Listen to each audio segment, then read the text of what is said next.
Здравейте! Пряко включване от Лозенец, парка зад Сити центъра. Бой на негри в тъмна нощ. Правиме демонстрация на уличното осветление в парка зад хотел Хилтън. Показвам хотел Хилтън в далечината свети. Земята и хората, музея. Сградата на Сити центъра, добре осветена само около самата сграда.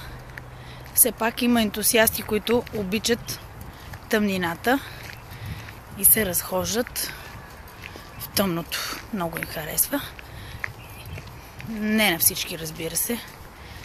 И така, виждаме, обстановката е много приятна. Ето кошче за буклук. Перфектно.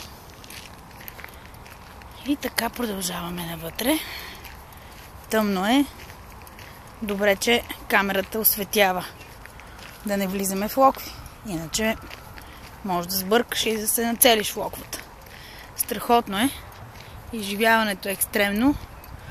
Предполагам, особено за служителите, които се прибират вечерно време, които работят в Сити центъра.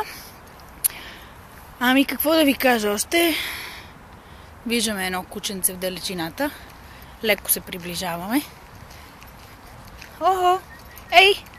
Ти бездомник ли си? Не, не си. Явно не си. Имаш къишка. И така, приятели, смятам да се прибираме наобратно.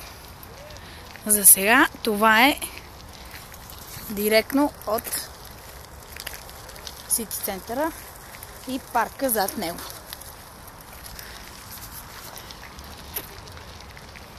Все пак